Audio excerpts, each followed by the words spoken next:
Assalamualaikum warahmatullahi wabarakatuh. Selamat datang di website STEMIC Muhammadiyah Jakarta.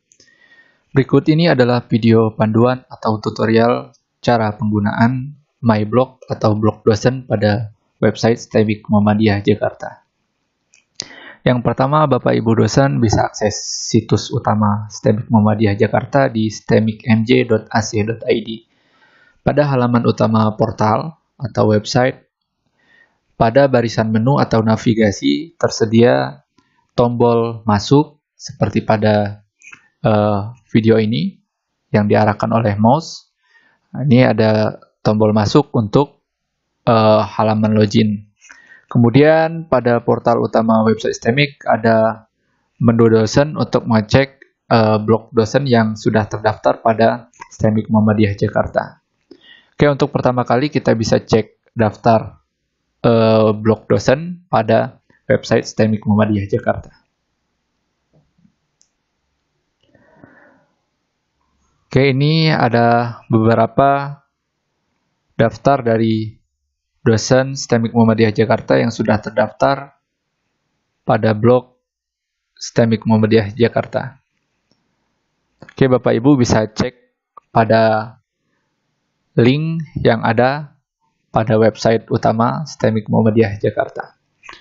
Oke, selanjutnya bagaimana cara login pada MyBlog atau blog dosen? Bapak Ibu bisa klik tombol masuk seperti ini. Kemudian Bapak Ibu masukkan username yang diberikan oleh operator atau admin STEMIC Muhammadiyah Jakarta. Bisa juga menggunakan akun Google untuk login. Yang pertama kali kita akan coba dulu login menggunakan username dan password. Di sini saya sudah tersimpan username dan password. Kemudian untuk mengingat akun, Bapak Ibu bisa klik atau centang ingat akun saya, supaya Bapak Ibu tidak perlu login untuk besok hingga 1 bulan ke depan, selama Bapak Ibu tidak logout dari sistem. Oke, setelah Bapak Ibu mengisi username dan password, Bapak Ibu bisa klik tombol sign in. Oke, setelah berhasil, maka Bapak Ibu akan diarahkan kepada dashboard dari blog dosen. Di sini ada beberapa menu yang tampil. Yang pertama yaitu beranda.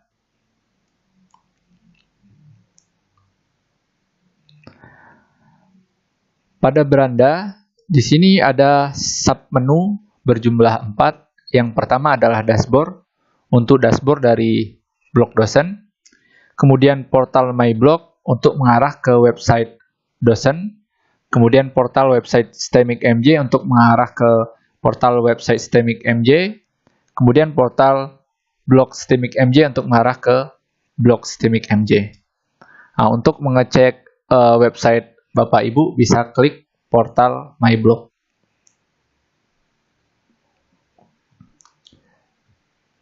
Oke, setelah diklik submenu pada portal MyBlog, maka akan mengarah ke blog dari website Bapak Ibu semuanya. Oke, selanjutnya ada menu master data, yaitu setting blog. Menu ini adalah menu untuk pengaturan blog Bapak Ibu semuanya, di mana di sini fungsi utamanya untuk mengatur tampilan dari website. Oke, ini kita klik.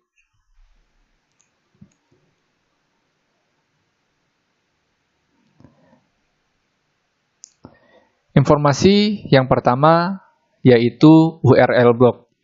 URL blog ini fungsinya untuk ID khusus blog Bapak Ibu semuanya. Contohnya seperti ini. Jika saya isikan Frandika Septa, maka URL dari blog saya adalah http://stemicmj.ac.id/myblog/Frandika Septa. Seandainya ini saya ubah Faiz, maka URL blog saya akan berubah menjadi myblog/Faiz. Nah, itu untuk kita share kepada mahasiswa kita atau ke masyarakat pada saat kita ingin berbagi informasi. Kemudian judul blog, ini adalah nama blog kita. Jadi fungsinya seperti ini.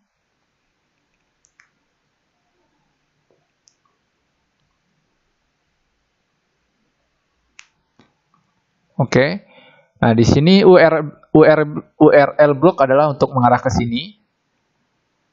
Contoh URL-nya ini saya ubah menjadi Frandika strip septa.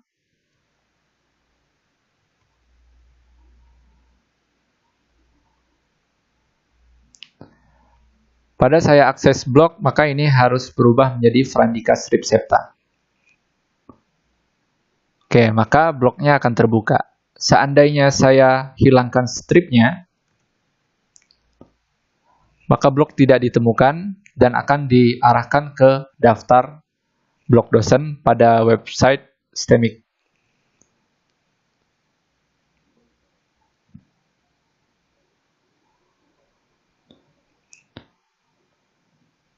Oke, kemudian untuk judul blog tadi, ini fungsinya adalah pada halaman blog utama, yaitu pada berandanya, yaitu bagian header ini. Setelah welcome to blog, nah di sini adalah judul blognya, Frandika Septa. Seandainya kita ubah menjadi judul blognya adalah Frandika Septa MCOM.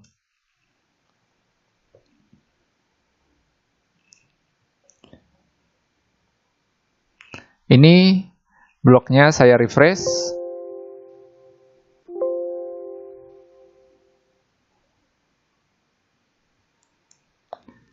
Maka judul blognya berubah menjadi Frandika Septa MCOM seperti ini. Nah, itu fungsi untuk judul blog. Kemudian ada deskripsi blog. Ini fungsinya untuk deskripsi blog pada bawah ini, di bawah judul blog. Ini misalnya saya ubah. Ini adalah blog pribadi untuk mengajar di STEMIC Muhammadiyah Jakarta. Silahkan Anda belajar secara gratis pada blog ini. Terima kasih atas kunjungannya. Misalnya seperti ini. Kemudian saya simpan. Saya refresh blognya. Maka deskripsinya berubah seperti ini. Nah, jadi itu untuk fungsi dari deskripsi blog. Kemudian ada link Facebook, link Twitter, link Instagram, link YouTube. Ini fungsinya adalah untuk pada bagian social link pada blog seperti ini. Jadi kalau kita isi maka akan mengarah ke link dari social link. Ini karena pada pengaturan blognya belum ada untuk ke akun. Contoh di sini masih kosong. Maka ketika kita klik akan mengarah ke situs utamanya. Contoh saya klik Instagram. Maka yang akan muncul adalah halaman Instagramnya. Bukan ke akun Instagram kita. Nah, makanya untuk link Facebook, Twitter, dan seterusnya diisi sesuai username atau alamat dari situs kita. Contoh, di sini saya cuma punya sosialita untuk Instagram dan juga YouTube. Kalau untuk Facebook dan Twitter saya tidak punya. Contoh saya masukkan di sini Frandika Septa. Di sini channel saya. Oke.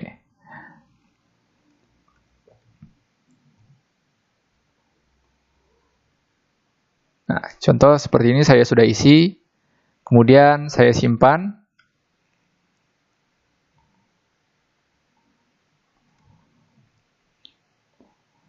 Saya refresh blognya. Kemudian saya pilih Instagram. maka akan muncul Instagram yang kita tuju. Seperti ini, contoh akunnya ke akun Instagram saya. Oke, kemudian saya coba untuk YouTube, maka akan mengarah ke akun YouTube saya seperti ini. Nah, itu fungsi dari link sosial ya. Kemudian ada informasi untuk background. Di sini pilihan background ada dua, yaitu warna dan gambar. Seandainya kita pilih warna, maka yang akan di-load adalah pada pilihan warna yang bawah ini. Seandainya kita pilih gambar, maka yang di-load pada beranda blog kita adalah gambar, seperti ini. Fungsinya ini saya contohkan.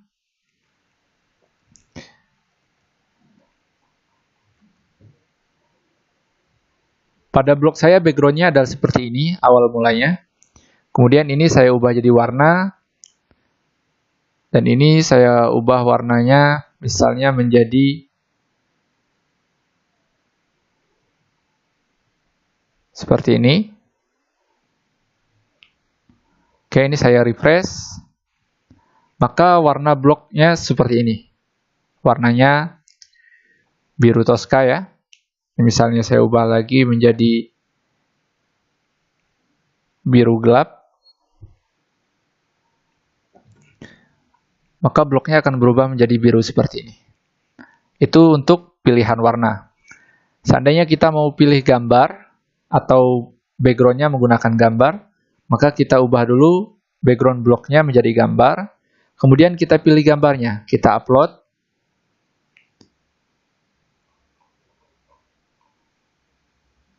Di sini saya menggunakan contoh saja.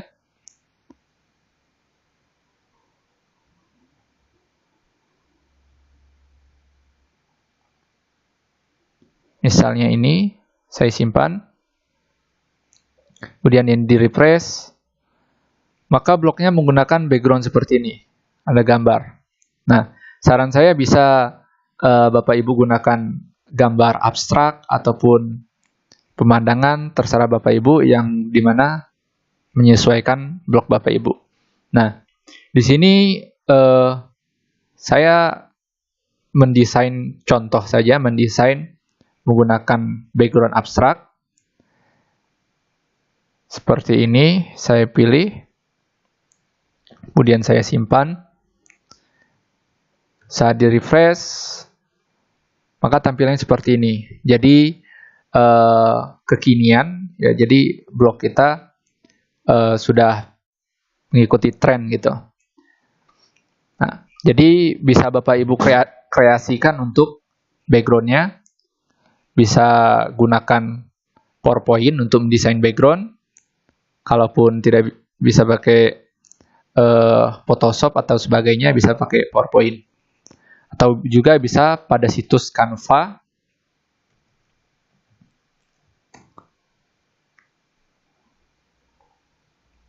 Nah, bisa pakai Canva di edit-edit. Nah, disesuaikan aja ukurannya itu, yang penting landscape ya, Bapak Ibu semua, yang penting landscape. Supaya bisa menyesuaikan tampilan pada blog Bapak Ibu semuanya. Ini untuk desain yang online, Bapak Ibu bisa menggunakan Canva. Oke, ini sekilas untuk setting blog. Kemudian menu selanjutnya adalah menu utama dari blog kita, yaitu ada postingan, halaman, video, galeri, dan dokumen file. Nah, ini akan mewakilkan setiap menu yang ada di blog kita. Contohnya di sini. Menu postingan itu akan masuk pada menu post. Menu halaman akan masuk pada page. Kemudian menu berikutnya sesuai dengan menu yang ada, yaitu video, galeri, dan download file. Kemudian untuk link, ini mengarah ke website utama STEMIC MJ dan juga blog STEMIC MJ. Kemudian pada situs Bapak Ibu semuanya. Untuk login bisa melalui langsung di sini atau melalui website utama STEMIC. Jadi di mana mudahnya untuk Bapak Ibu login saja.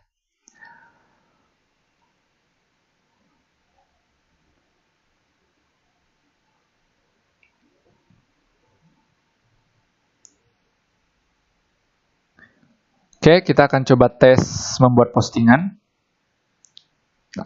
Setelah Bapak Ibu klik posting, maka untuk membuat postingan, Bapak Ibu harus mengklik tombol tambah data seperti pada halaman ini. Maka kita klik tambah data.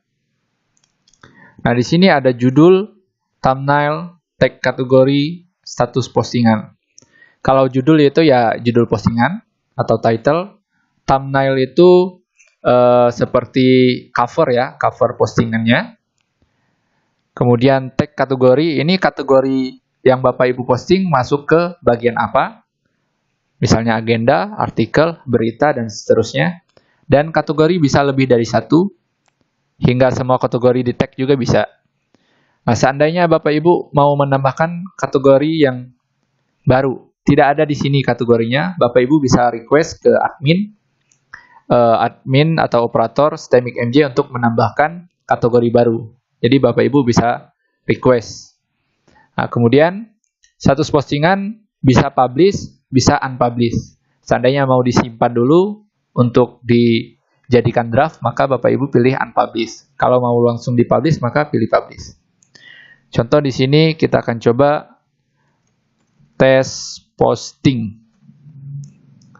Thumbnailnya misalnya saya pilih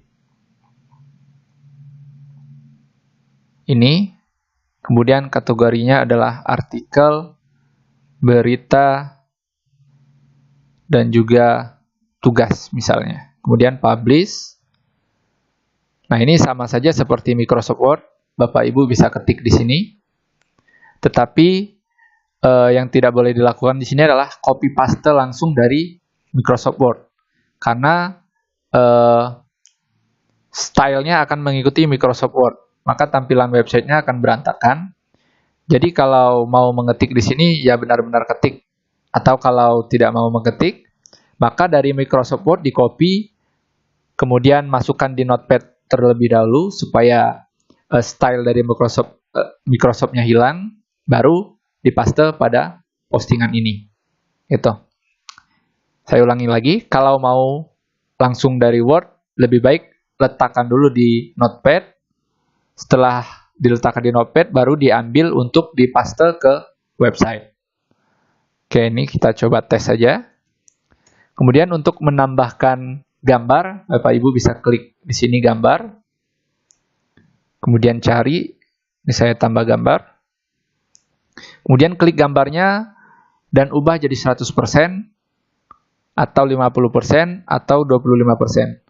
Tergantung Bapak Ibu saja. Sini saya coba 100%. Setelah mengisi apa yang dibutuhkan oleh halaman postingan, Bapak Ibu tinggal klik simpan. Oke, ini ada server error. Kita coba refresh dulu.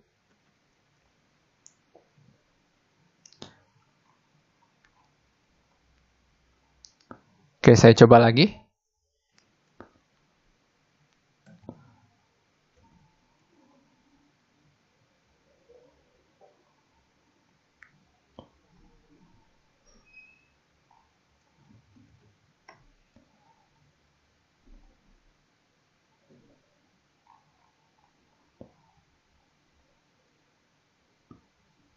Oke, berhasil. Kalau misalnya muncul seperti tadi, server error, biasanya aksesnya melebihi 5 menit. Karena di sini ada token pada setiap postingan untuk menghindari hacking. Oke, selanjutnya kita cek website kita. Nah, di sini saya refresh halaman blognya. Kemudian belum muncul pada bagian depan, belum muncul. Karena di sini akan muncul jika minimal 4 postingan. Supaya pada tab-tab ini beroperasi atau berfungsi. Nah, tetapi pada list post sudah muncul satu seperti ini. Itu postingannya, kita bisa klik. Dan halaman postingnya seperti ini. Oke, ini thumbnailnya, ini foto yang kita upload.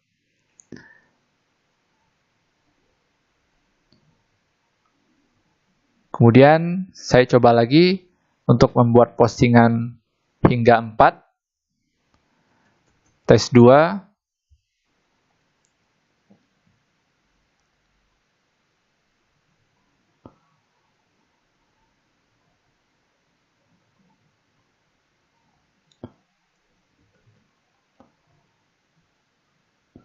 Oke, ini tes 3.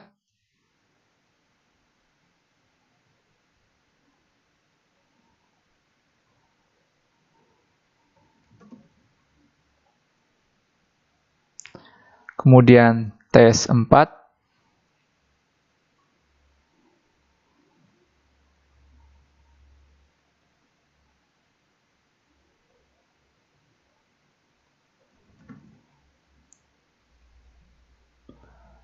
Oke, saya refresh blognya. Maka pada bagian post unggulan akan muncul seperti ini. Jadi minimal ada 4 postingan supaya ini berubah. Oke. Kemudian kita bisa akses berdasarkan kategori di bawah. Contoh misalnya kita mau akses berita saja, kita klik berita.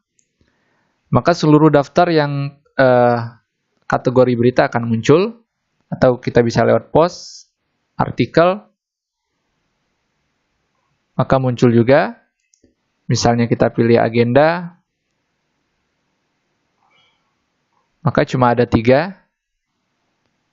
Misalnya kita cari di sini materi, di sini cuma ada 1 yang menjadi bagian dari materi. Nah, jadi fungsinya teks ini adalah untuk pengkategorian postingan kita, masuk ke bagian apa, untuk memudahkan pengunjung dan kita juga dalam memanage konten kita. Oke, ini untuk menu postingan. Selanjutnya kita akan ke menu halaman.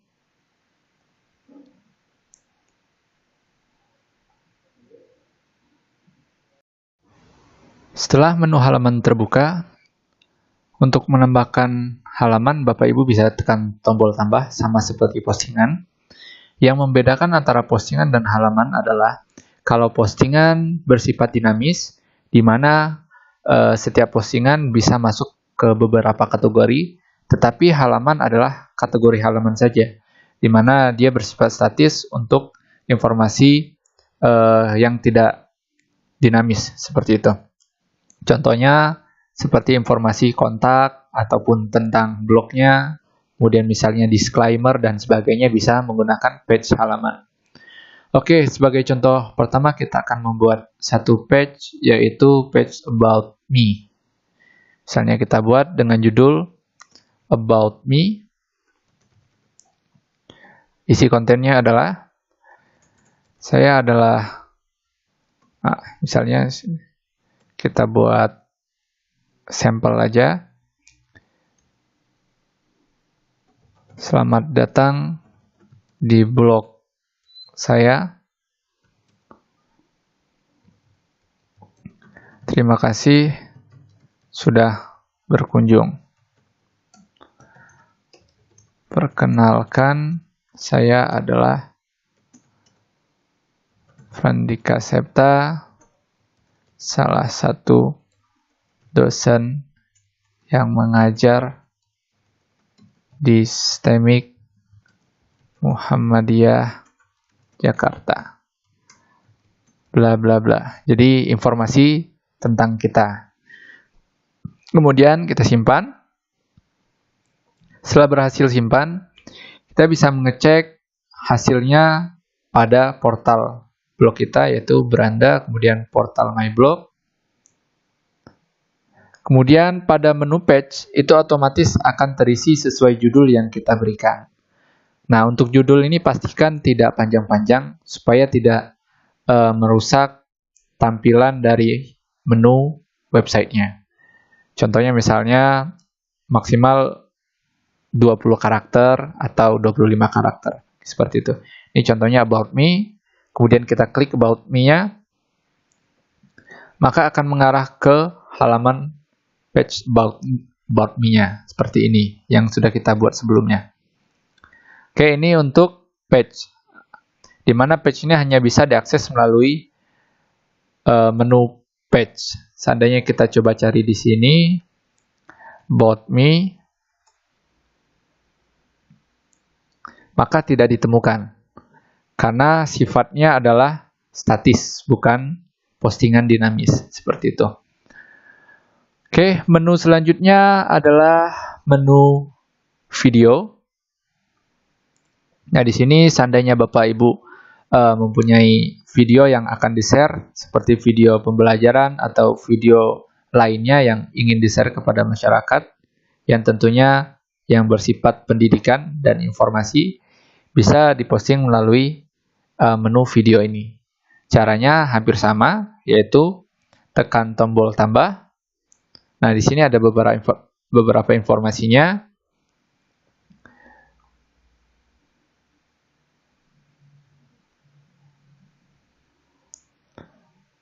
Oke, untuk judul sama seperti postingan. Nah, yang membedakan adalah URL YouTube. Nah, jadi videonya adalah menggunakan fasilitas YouTube ya, di mana kita hanya mengambil kode dari view atau ID view dari YouTube-nya. Contoh, kita akan membuat satu postingan.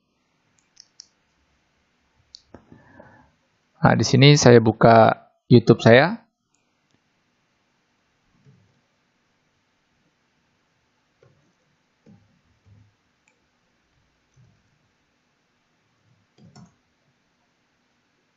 Oke, misalnya yang saya ambil adalah playlist.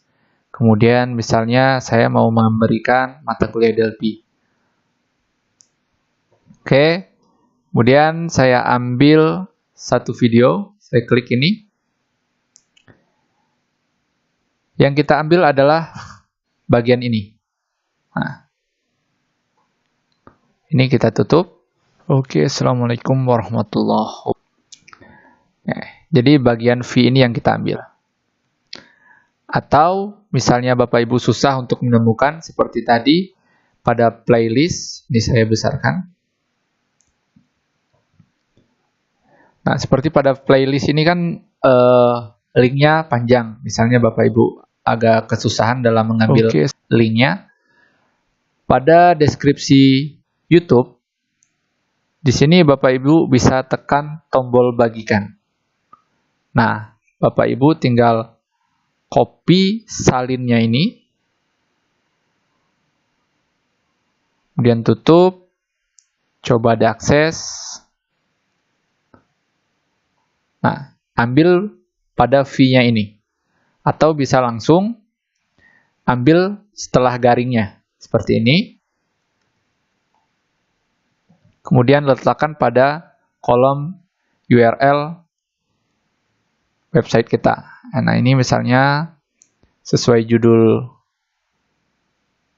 pada YouTube-nya, saya copy saja contohnya. Dan saya masukkan di sini tutorial Delphi part 1 dan seterusnya. Kemudian thumbnailnya sama seperti postingan. Kita cari thumbnailnya. Sini saya gunakan thumbnail aslinya saja.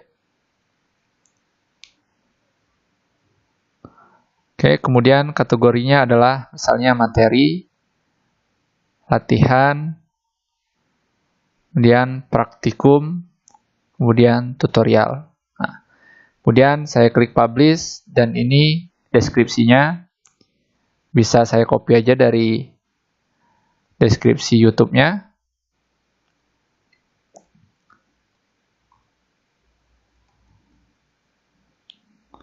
Kemudian saya letakkan di sini.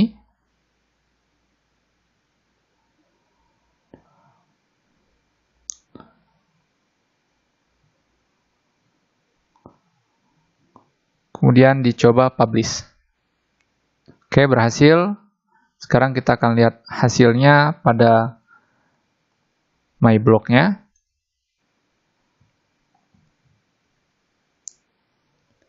Nah, untuk akses video, yaitu berada pada menu media. Nah, media, video, galeri, dan juga download file berada di submenu media. Ini saya akses video. Kemudian muncul yang kita posting tadi seperti ini. Nah, kita bisa buka. Nah, kira-kira seperti ini postingan menggunakan YouTube. Nah, jadi juga ini juga sama dengan yang ada di YouTube untuk deskripsinya. Jadi kita bisa linknya juga ngikut ya, karena kita langsung copy saja dari sini. Jadi sama persis, linknya juga bisa diakses dan seterusnya. Tapi ada beberapa yang error seperti ini karena tidak support antara teks yang ada di YouTube dan juga ke blog kita. Nah, jadi kalau misalnya ada error seperti ini, bisa diedit. Kita klik judulnya seperti ini. Nah, hapus.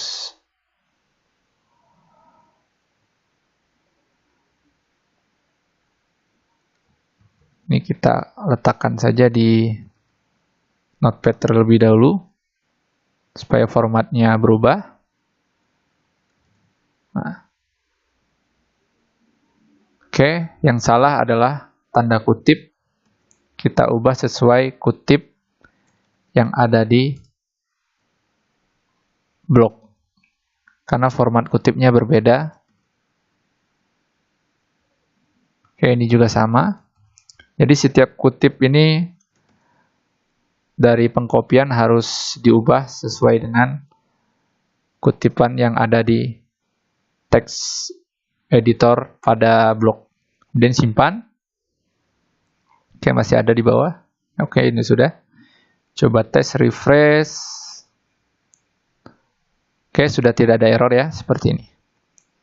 Oke, ini untuk video. Bisa langsung di play. Dan juga bisa diperbesar.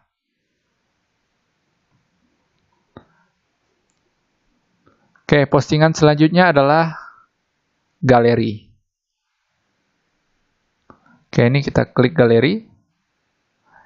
Prosesnya sama seperti sebelumnya, yaitu klik tambah data. Kemudian masukkan judul, thumbnail-nya untuk kategorinya. Jadi pertama kita untuk galeri ini kita buat albumnya dulu. Setelah album jadi baru kita bisa upload beberapa file foto. Contoh di sini misalnya kegiatan belajar bersama pengkodingan misalnya ya. Kemudian ini thumbnailnya saya asal aja pakai ini. Kemudian publish, ini deskripsinya. Codingan di pasar minggu untuk mahasiswa semester 6 misalnya ya, simpan. Nah, setelah jadi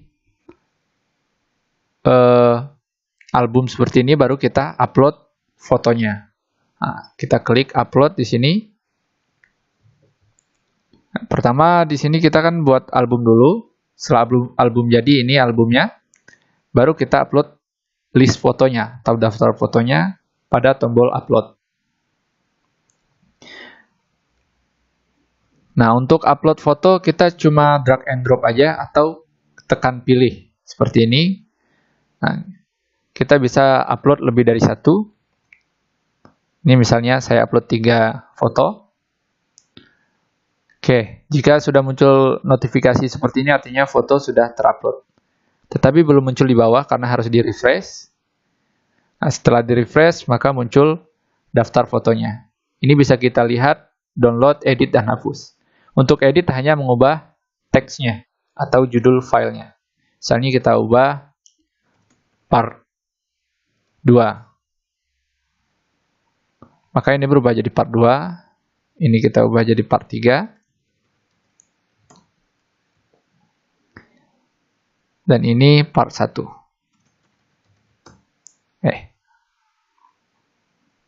Part 1. Oke. Untuk foto-foto sudah di-upload. Sekarang kita akan cek di portal blog kita. Beranda, My Blog. Kemudian kita arahkan ke menu media dan galeri. Oke, ini albumnya sudah muncul, kegiatan belajar bersama pengkodingan, kemudian read more. Nah, ini daftar filenya atau foto yang kita upload tadi. Dari sini deskripsinya. Kita bisa klik fotonya, maka akan terbuka lebar seperti ini. Bisa di zoom, zoom out, share, copy, kemudian juga bisa full screen, bisa download, bisa autoplay juga. Jadi memudahkan pengunjung dalam mengecek album di blog Bapak Ibu semuanya. Oke, untuk menu selanjutnya adalah dokumen file. Nah, mungkin ini yang akan banyak Bapak Ibu gunakan untuk berbagi materi. Nah, tinggal klik dokumen file. Prosesnya sama, yaitu klik tambah file. Nih, di sini simple sekali, jadi tinggal drag and drop. Di sini bisa semua file yang diupload, kecuali file-file yang berekstensi pemrograman. Misalnya .php, .html, .js, .exe, dan seterusnya. Jadi yang bersifat program atau yang bisa dieksekusi oleh browser itu akan diblok oleh sistem. Jadi yang diizinkan adalah doc, PDF, gambar, kemudian zip, rar, dan sebagainya. Nah, misalnya filenya banyak, bisa dibuat dalam zip gitu, atau rar. Ini saya coba dulu beberapa tipe. Misalnya saya upload satu gambar, kemudian saya upload Excel, kemudian saya upload PDF,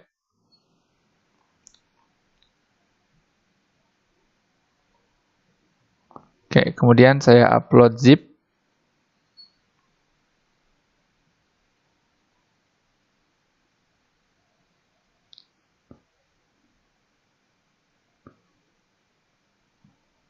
oke, ini zip saya upload, kemudian saya coba tes upload berjenis exe seperti ini. Nah, maka akan tertolak karena diblokir oleh sistem. Oke, kemudian batal untuk melihat data. Nah, setelah kita upload, kita bisa edit file-file kita. Kalau tidak mau repot, maka nama filenya sudah disetting terlebih dahulu sebelum diupload. Nah, seperti ini saya tidak setting. Ini misalnya saya ubah plugin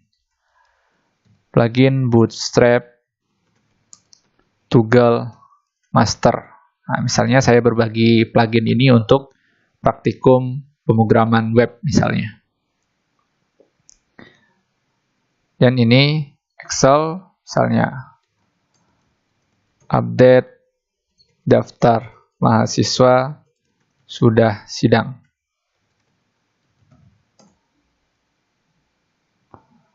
Oke, ini misalnya berbagi file price, misalnya daftar harga API SMS gateway. Oke. Misalnya thumbnails part 1 belajar DLP 7.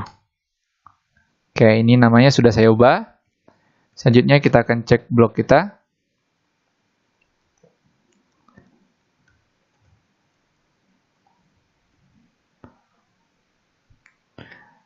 Kemudian arahkan pada media, kemudian submenu download file. Maka semua file yang kita upload akan terpartisi seperti ini sesuai filenya. Jadi, kalau ada file yang bersifatnya satu koleksi, maka dibuat zip saja. Nah, kalau hanya satu-satu informasi, maka bisa dipecah sesuai ekstensinya. Contoh seperti ini, pakai plugin, maka dia tipenya zip dan seterusnya. Jadi, mahasiswa kita bisa langsung download, atau masyarakat umum juga bisa download apa yang kita bagikan. Dan pastikan yang Bapak Ibu share adalah file yang bersifat public, bukan bersifat privacy. Karena di website ini semuanya terpublish ke umum, kecuali Bapak Ibu statusnya diubah menjadi unpublished. Karena untuk misalnya pribadi. Tetapi pribadi yang hanya bisa akses melalui admin, tidak bisa melalui portal utama seperti ini. Ketika di refresh, jumlah filenya akan berkurang jadi 3. Karena yang thumbnail ini kita ubah menjadi unpublished. Seperti itu. Kalaupun yang diupload adalah yang bersifat privacy. Nah, dan dipastikan statusnya adalah unpublished. Oke, itu untuk menu-menu utama pada blog dosen. Kemudian menu berikutnya yaitu untuk alat bantu. Di sini ada menu sistem, yaitu statistik untuk melihat data statistik blog kita, kemudian panduan untuk melihat panduan. Nah, contohnya video ini akan saya upload di panduan, jadi Bapak Ibu bisa akses di menu panduan. Profile untuk mengedit profilnya, yaitu untuk mengganti data diri Bapak Ibu semuanya. Contoh seperti ini, mengganti nomor induk pegawai atau nomor induk dosen, NIDN, kemudian gelar depan kalau ada, nama lengkap, gelar belakang, kemudian status, oke ini ada salah ya, harusnya jenis kelamin, nanti akan diubah. Kemudian di sini untuk mengganti foto dan juga password dan seterusnya. Oke, kita akan coba cek statistik terlebih dahulu. Nah, di sini ada statistik umum secara umum dan juga khusus. Nah, umum itu yaitu pada bagian ini statistik kunjungan blog dosen. Jadi kita bisa melihat daftar blog dosen yang paling banyak dikunjungi oleh masyarakat dan juga mahasiswa. Contoh di sini yang paling banyak dikunjungi adalah blog dari Bapak Denny Murdiani, yaitu kunjungannya berjumlah 1113. Hari ini ada 20 kunjungan, kemarin ada 24, dan jumlah bulan ini adalah 235. Kalau semua ini adalah total kunjungan. Kemudian yang kedua ada Insinyur Bambang Jugi Bagiono, ada 998, kemudian ada Ahmad Fajar Sidik, dan seterusnya. Jadi kita bisa memantau blog dosen mana yang paling banyak dikunjungi oleh mahasiswa atau masyarakat. Jadi kita bisa berlomba-lomba saling berbagi informasi. Nah, kalau yang di atas untuk statistik blog kita, yaitu semuanya ada 108 kunjungan, sama dengan hari ini, bulan ini. Nah, karena blog yang saya buat tutorial ini adalah baru dibuat hari ini. Nah, kemudian data subscriber, yaitu melalui email. Ini diaksesnya pada portal blog kita, yaitu pada bagian bawah. Setiap orang yang mengisi subscribe ini, maka akan berlangganan informasi dari blog kita. Nah, kemudian ada informasi login. Nah, di sini hari ini saya ada 10 akses atau 10 kali login dan logout. Kemudian juga ada log aktivitas apa yang saya lakukan. Di sini ada proses penambahan, pengeditan, dan seterusnya. Jadi tercatat semua di sistem kita. Oke, sekian untuk panduan kali ini terkait dengan blog dosen. Oke, terima kasih sudah menyaksikan. Billahi taufiq wal hidayah. Wassalamualaikum warahmatullahi wabarakatuh.